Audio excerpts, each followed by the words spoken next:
చెప్పారు. సో ఒకటి పెరుగుతూ ఉంటే మిగతా రెండు కూడా తగ్గిపోతూ ఉంటాయి.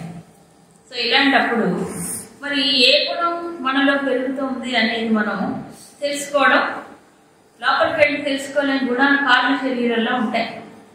అవునా? అవి కొన్ని కొన్ని లక్షణాల ద్వారా వ్యక్తం అవుతాయి. సో సత్వం పెరుగుతున్నప్పుడు ఏమేమి కనిపిస్తాయి, దేని ద్వారా సత్వం పెరుగుతుందని మనం గుర్తుపట్టచ్చు.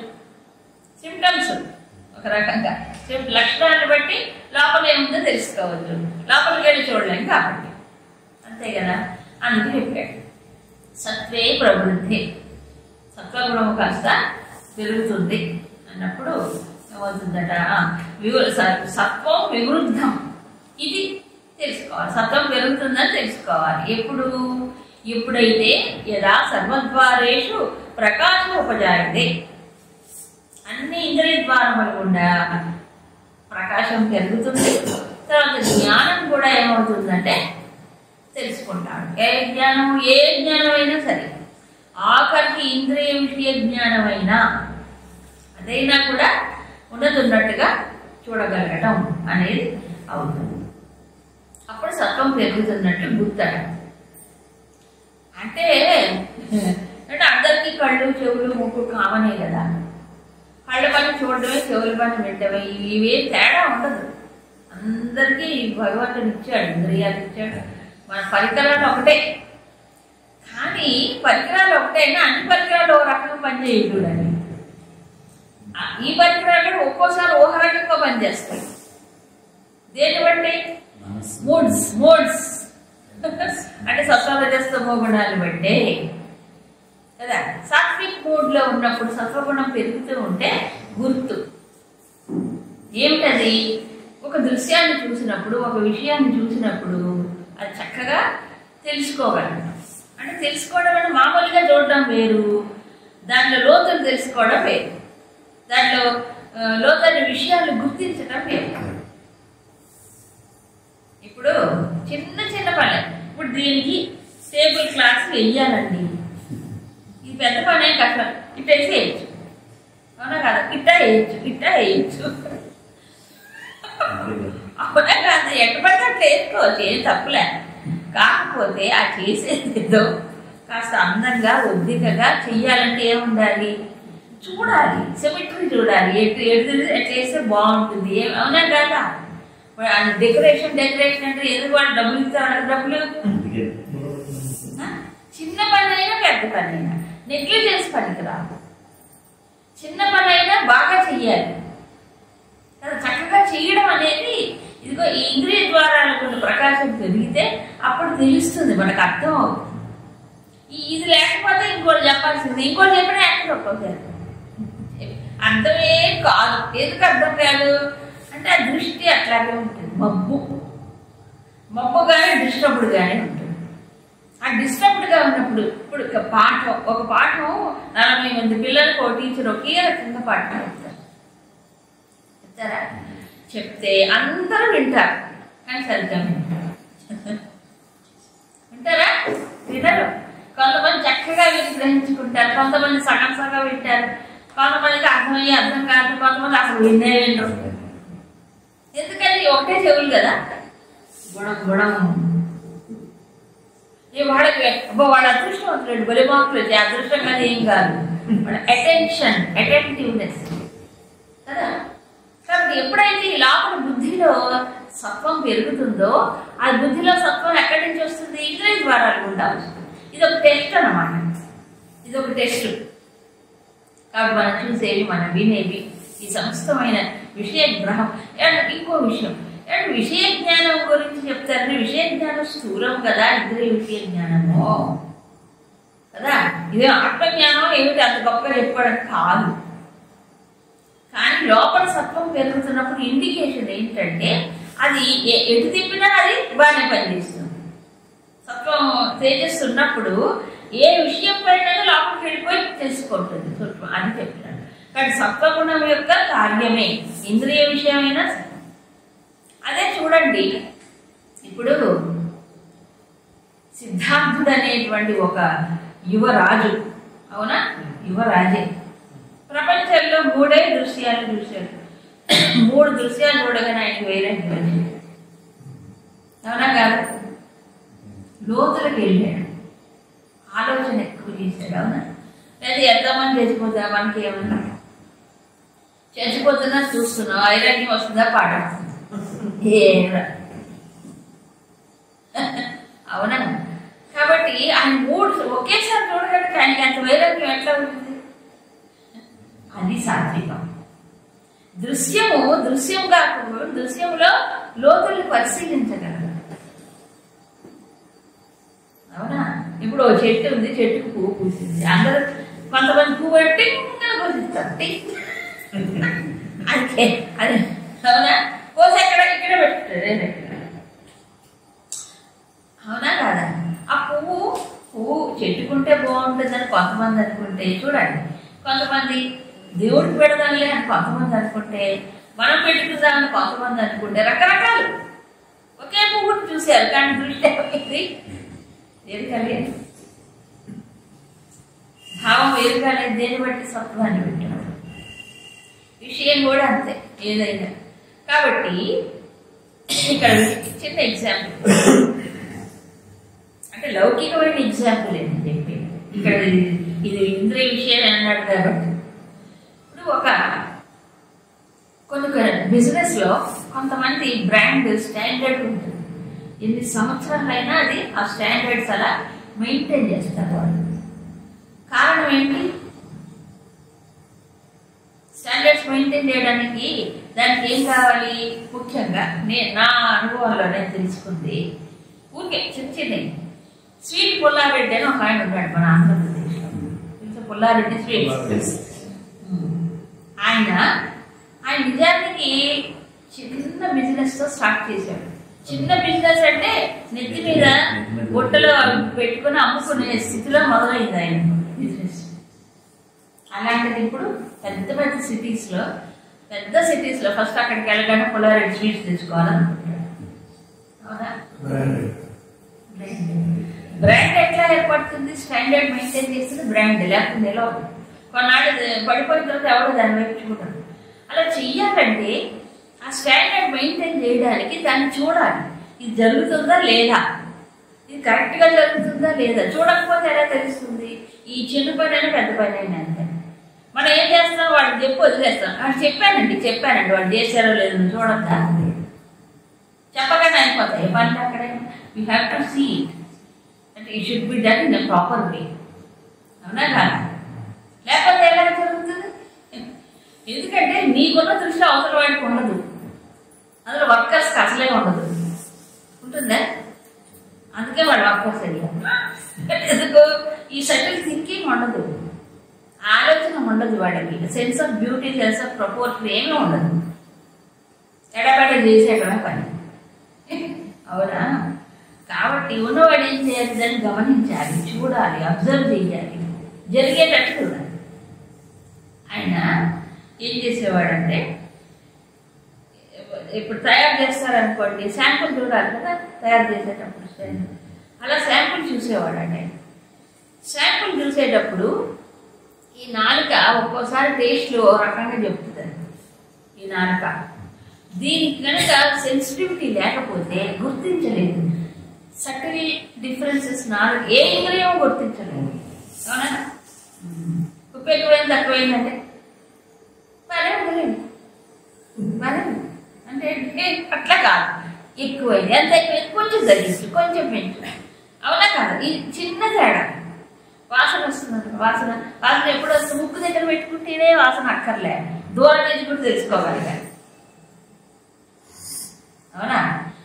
కొన్ని ఆయన ఎప్పుడు కూడా ఈ నాలుకకి సెన్సిటివిటీ ఉండాలంటే ఈ నాలుకని కట్టేసేయాలి. కట్టేయడం అంటే తెలుసుగా, అంటే నిగ్రహం, బ్యాడ్ హ్యాబిట్స్ ఉండకూడదు. నాలుక ద్వారా పోతాయి. అందుకనికి స్మోకింగ్ కానీ డ్రింకింగ్ కానీ ఏమీ ఉండేవి కాదు, ఏ దురలవాట్లు లేవట.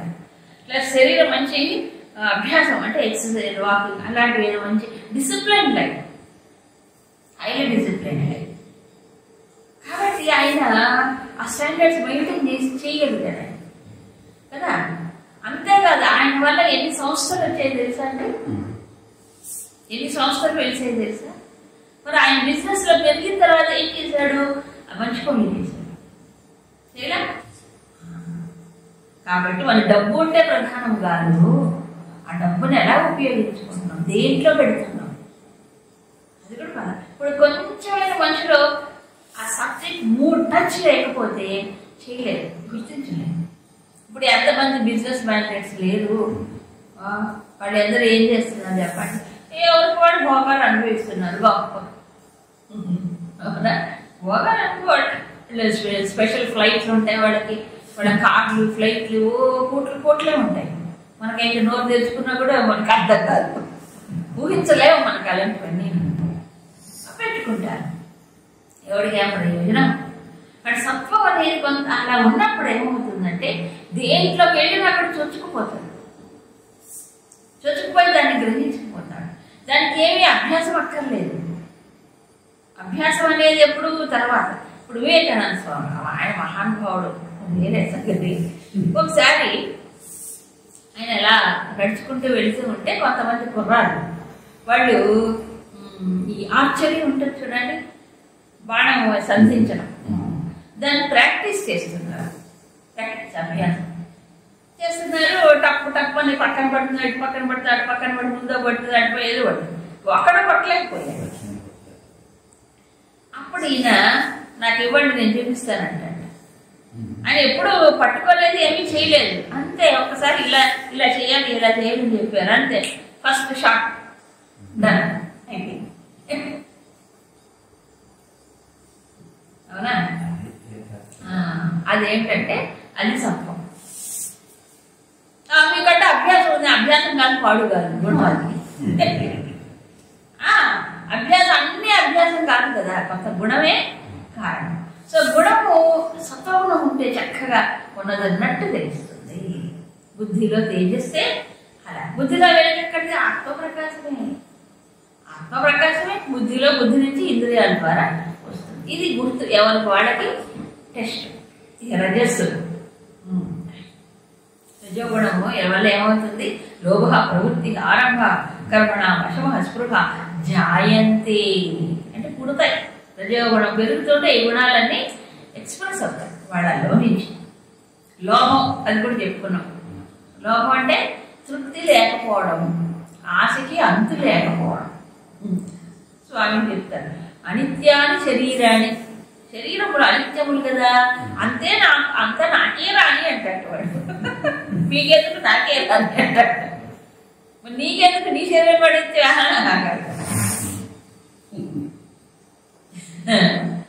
ఓ స్వామి ఒక మహాత్ముడు శాస్త్రంలో ఉంది. ఈ కృపణత్వం, పిసిరికొట్టుతనం, లోపం ఉంది చూసారా, అది ఎట్లాగంటే ఆఖరికి వాడి సుఖం కూడా అనుభవించడండి. లోపం వాడి సుఖానికి కూడా వాడు ఉపయోగించుకోరు.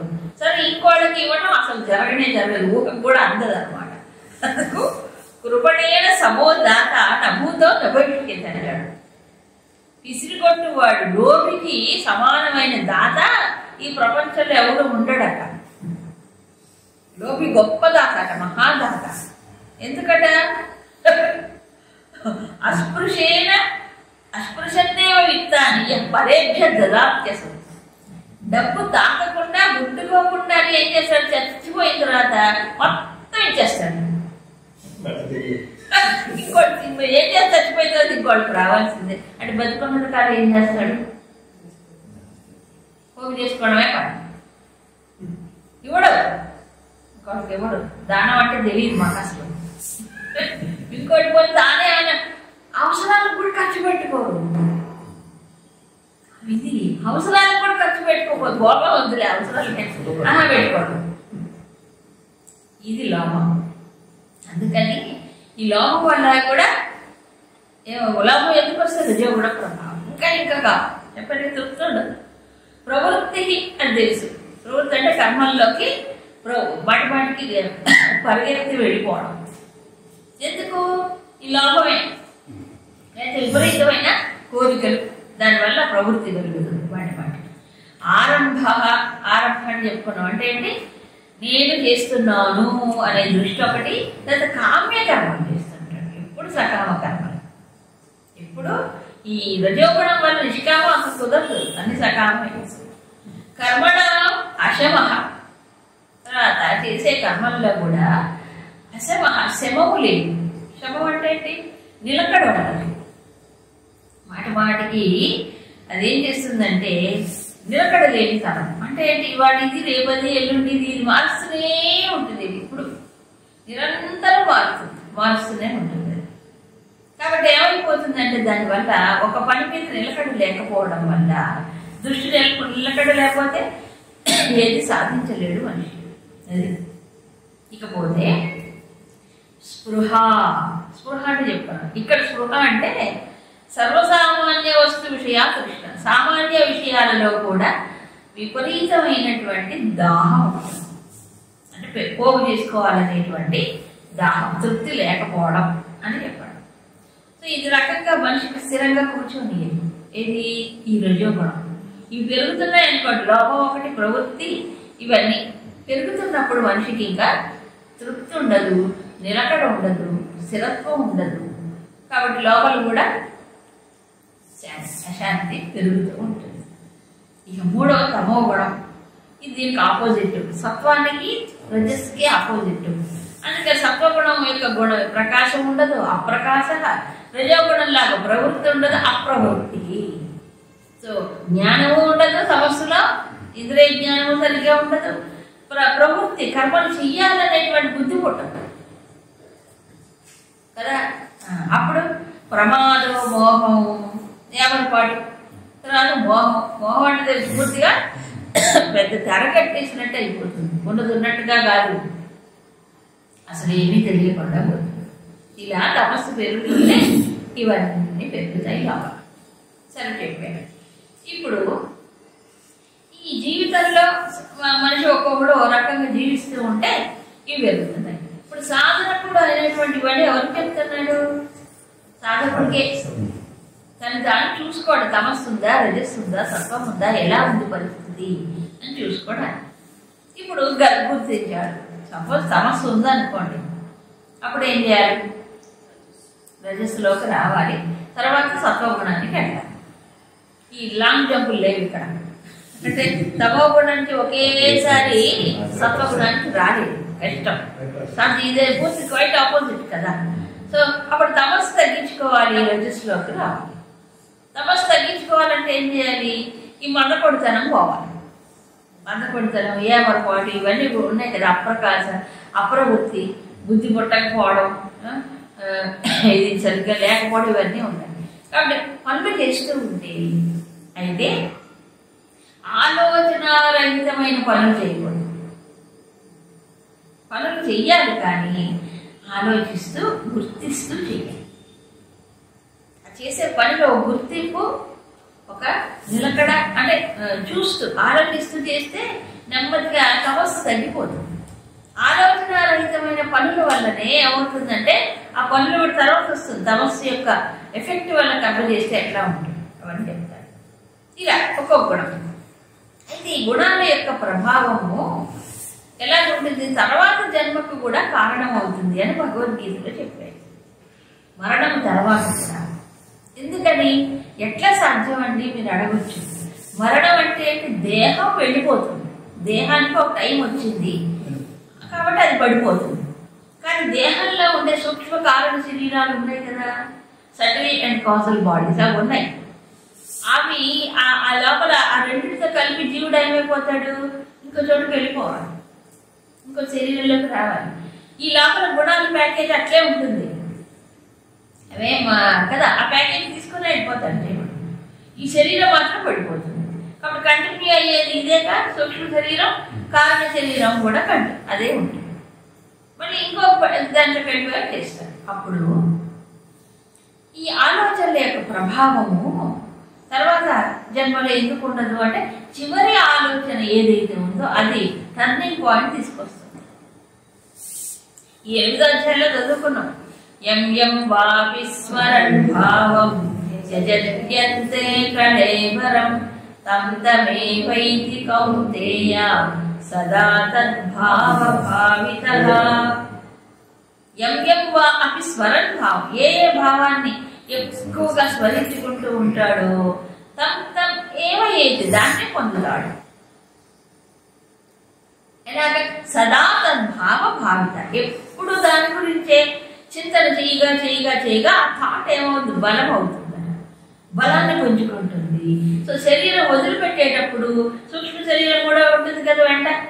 కాబట్టి ఆ ఆలోచన లేక ఆ గుణం యొక్క ప్రభావంతోనే వెళ్ళిపోతాడు. నెక్స్ట్ ఇమిడియట్ జన్మ ఆ గుణమే టర్నింగ్ తీసుకుంటుంది. అందుకు చచ్చిపోయేటప్పుడు కూడా జాగ్రత్తగా చచ్చిపోవాలి. పుట్టేటప్పుడు ఎలాగో మన చేతిలో లేదు కానీ, అవునా కదా? చచ్చిపోవడం అనేది చాలా ఇంకా టైం ఉంటుంది కదా. కాబట్టి చచ్చేటప్పుడు ఎలా చావాలి మనం డిసైడ్ చేసుకోవచ్చు కదా. ఏ కంట్రోల్ లేని వాడు ఏదో పిచ్చి పిచ్చి ఆలోచనతో వెళ్ళిపోతాడు కదా. అది మన చేతిలో ఉంది కాబట్టి దాన్ని ఇప్పటికే స్టీరింగ్ మనసులో ఏం చేయాలి? ట్యూన్ అప్ చేసుకోవాలి. అలా కాకుండా మరి కథలు చాలా మంది చెప్తుంటారు కదా, ఎప్పుడు ధనం ధనం ధనం డబ్బు డబ్బు డబ్బు కొడం కొడం డబ్బు డబ్బు అదే ఆలోచించామనుకోండి ఏమైపోతాడు? ఇరపెట్టయిపోతాడు. ఇరపెట్ట కూడా కాదు, కుక్కలు పుడతాట. ఎందుకు? కుక్క కాపలా వెళ్ళా. ఎవరింటికి పోతాడు? మళ్ళీ వాళ్ళ ఇంటికే కాపలా వేయడానికి పోతాడు. ఏమో అంటే నిజమే, పురాణ కథలు అన్నీ అసత్యాలు కాదండి. కథల రూపంలో ఇవే చెప్పారు అక్కడ, అవునా కదా? చెప్తారు ఇవో ఇలా చచ్చిపోయిన వాడికి ఇన్ని బలి జన్మలు, ఇన్ని కుక్క జన్మలు, ఇన్ని నక్క జన్మలు, ఆ తర్వాత ఏదో జన్మ, ఆ తర్వాత బ్రాహ్మణ టైపు, ఆ తర్వాత రాజు, ఏవో చెప్తుంది. ఇవన్నీ పూర్తి అబద్ధాలు అనడానికి లేదు. దీంట్లో హేతు ఉంది. బుక్కిటి పురాణాలు అనకూడదు, హేతు ఉంది దీనికి కదా. ఇప్పుడు మనందరూ ఈ హాల్లో కూర్చున్నాం, ఏదో భగవద్గీత గురించి ఆలోచన చేస్తూ ఉన్నాం. ఈ హాల్ అయిపోయి క్లాస్ అయిపోయింది, బయటకు వెళ్ళాలి. బయటకు వెళ్ళిన తర్వాత వెళ్ళేటప్పుడు మనకి లాస్ట్ థాట్ ఏముంటే అక్కడికే పోతాం, అవునా కదా?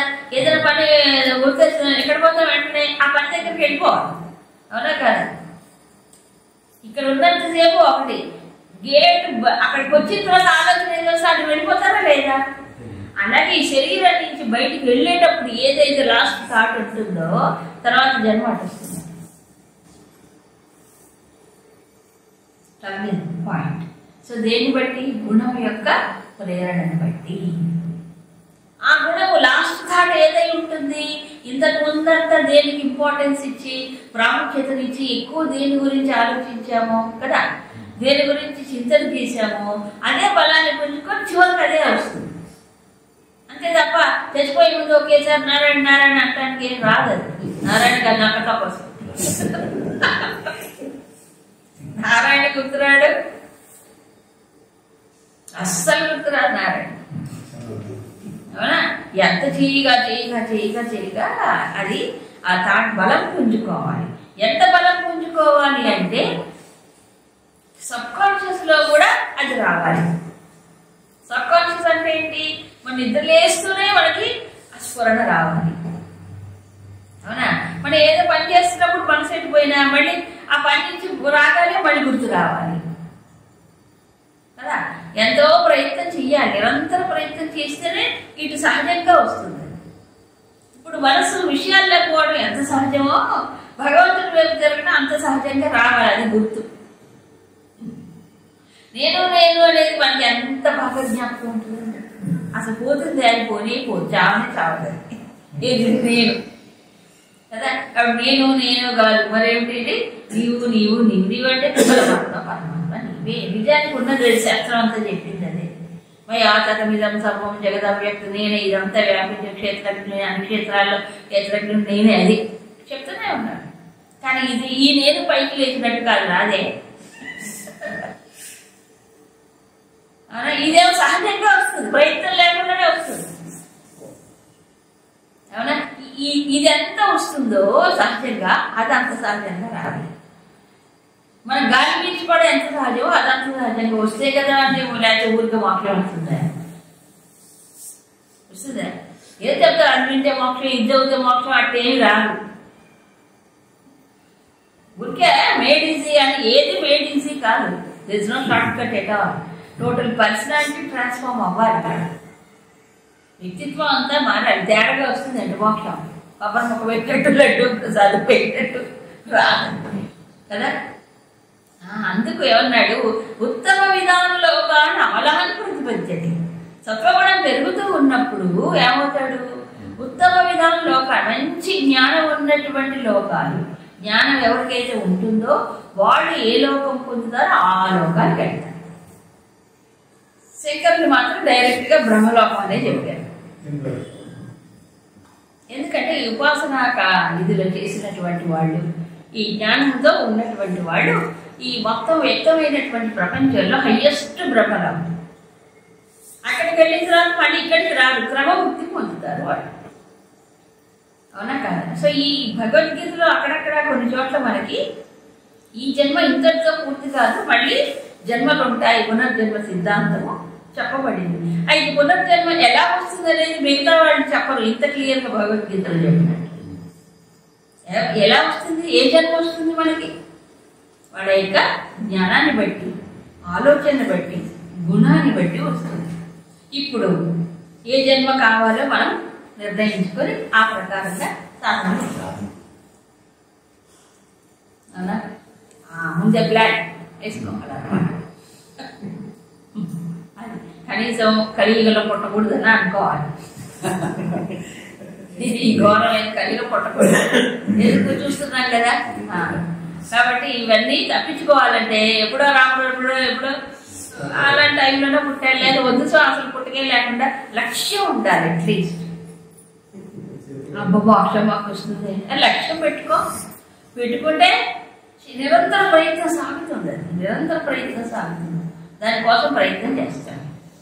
సరేలేండి మాకంత పెద్ద పెద్ద శాతకాలండి. ఇప్పుడు రజోగుణంలో ఉన్నప్పుడు మరణిస్తే ఏమవుతుంది? రజసి ప్రళయం గత్వా కర్మ సంఘిషు జాయతే తథా ప్రలీనస్తమసి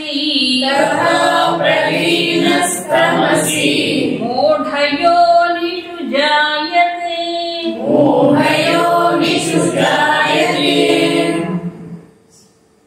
రజసి ప్రళయం గత్వా, రజోగుణం పెరుగుతున్నప్పుడు, ఆధిక్యతలో ఉన్నప్పుడు మరణిస్తే కర్మ సంఘిషు జాయతే. రజస్సు చేసిన కర్మల్లో బంధిస్తుంది కదా. అందుకని ఎక్కడైతే కర్మల్లో ఇరుక్కుపోయి అలా నిరంతరం దాంట్లో ఉంటారో, కామ్య కర్మలు చేసి ఇరుక్కుపోయి ఉంటారో, అక్కడ ఆ పరిసరాలలో ఆ వాడికి పుడుతూ ఉంటాడు. కర్మ సంఘిషు జాయతే, కర్మల్లో నిరంతర సంఘం ఉన్నటువంటి వాడు. తదా తమసి ప్రలీన, తమోగుణం ఆధిక్యతలో ఉన్నప్పుడు కనుక మరణిస్తే మూఢయోనిషు జాయతే. ఈ మానవుడిగా కూడా పుట్టాడు. మూఢయోనులు అంటే ఏ జంతువులుగానో వాటిగానో పుడుతుంటాడు. యథా కర్మ యథా శృతం కఠోపనిషత్తులో చెప్తాడు. జన్మ దేని వల్ల వస్తుంది? యథా కర్మ యథా శృతం. అంటే కర్మను బట్టి, పుణ్య పాప కర్మలు ఉంటాయిగా అకౌంట్, దాన్ని బట్టి, లేకపోతే జ్ఞానాన్ని బట్టి వస్తుందని జన్మ. రెండు కారణాలు. అవునా కాదు? అక్కడ రజోగుణం పెరుగుతున్నప్పుడు పోతే మళ్ళీ ఎక్కడ రజస్సుకు అవకాశం ఉంటుందో అక్కడే పుడతారు. నిరంతరం ఏదో కర్మ కర్మ కర్మ రెస్ట్లెస్ గా ఉంటారు. కొంతమంది ఎంత రెస్ట్లెస్ అంటే తినడానికి కూడా వాళ్ళకి తీరుకుండదు. పాపం జాలేసి తినేటప్పుడు ఒక ముద్ద తింటే ఒక ఫోన్ కాదు, 2 ముద్దలు తినగానే ఫోన్ కాదు.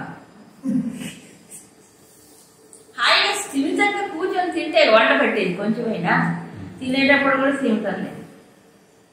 మాకు ఏం చేస్తామని అంత బిజీ అండి, ఫోన్ కాల్. అవును, 10 నిమిషాలు ఆ పక్కన పెట్టుకొని మళ్ళీ తర్వాత మిస్డ్ కాల్ చూసుకొని చేసుకోవచ్చు కదా.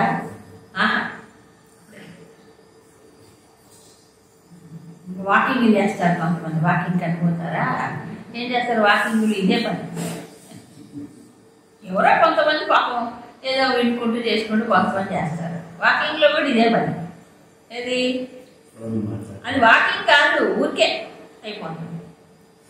అవసరమైనప్పుడు మాట్లాడచ్చు, ఊరికే ఏం తోచకపోతే ఫోన్ చేయాలి. ఏం పని లేదనుకోండి ఏం చేయాలి, ఎవరికో ఒకరికి ఫోన్ చేయాలి. ఎందుకు చేయాలి, అవసరం ఏంటి, ఊరికే అండి. మీకు ఏమైనా బంధువులా, మీకు ఏమైనా చుట్టాలా? అది లేదండి, దూరం పనులే. ఎట్లా ఉన్నారు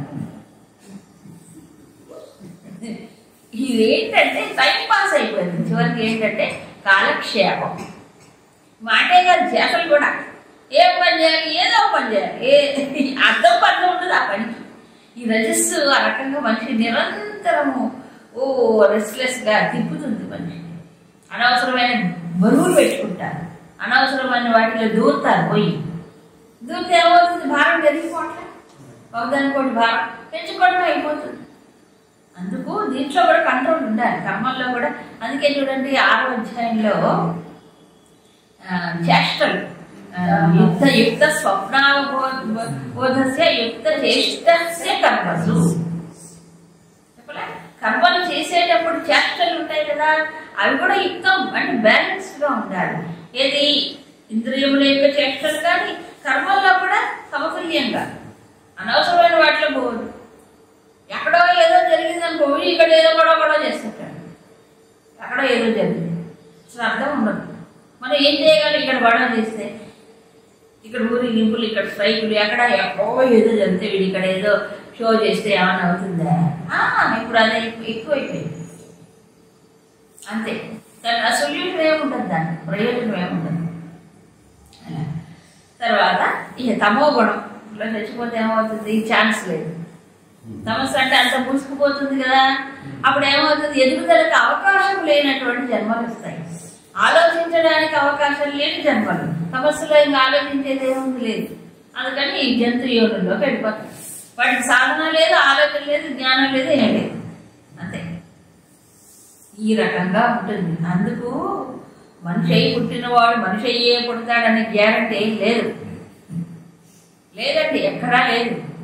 మనిషి పశువుగానే పుట్టచ్చు, మనిషి పావుగానే పుట్టచ్చు, మనిషి జ్ఞానిగా కూడా పుట్టవచ్చు. వాళ్ళ యొక్క గుణాన్ని బట్టి, సాధన బట్టి ఉంటుంది అది.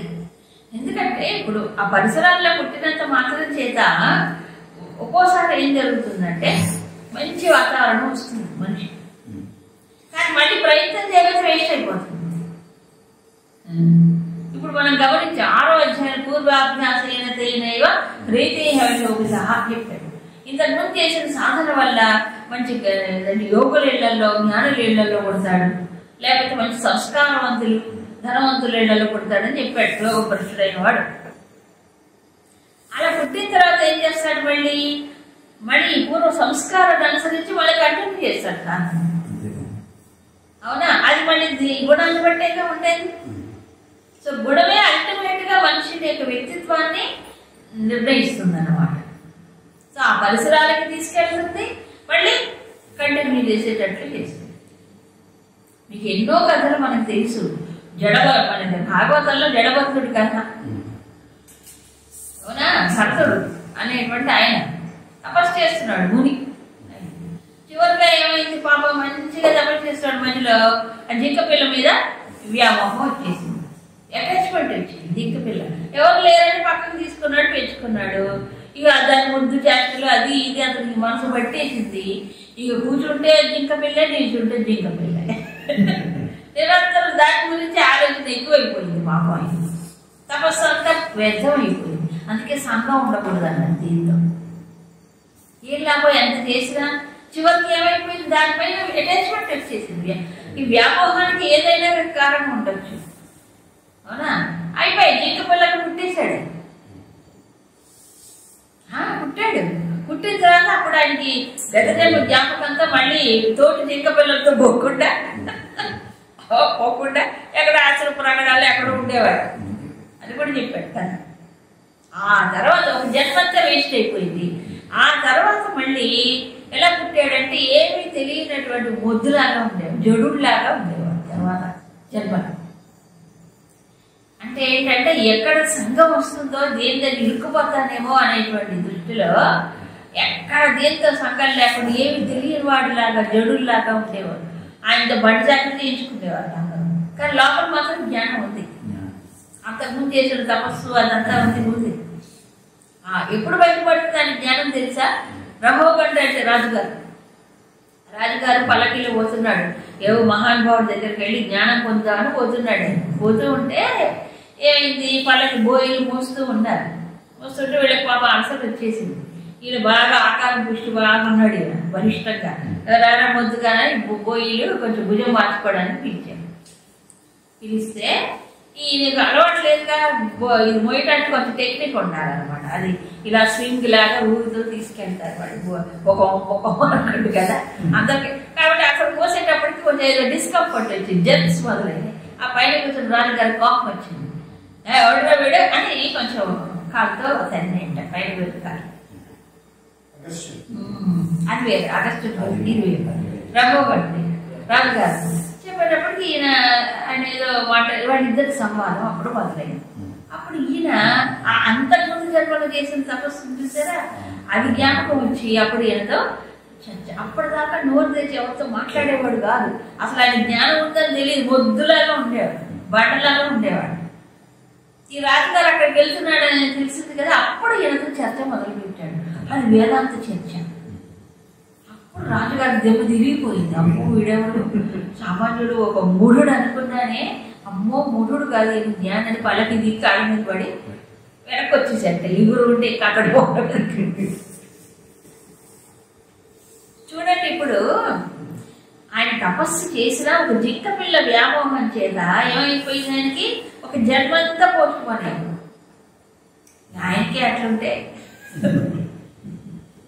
ఒక్క వస్తువు చాలండి వ్యామోహానికి, ఓ చిన్నది చాలండి మనసును కట్టి పడేస్తుంది. సో చివరి తాట అదే అయిపోయింది కదా.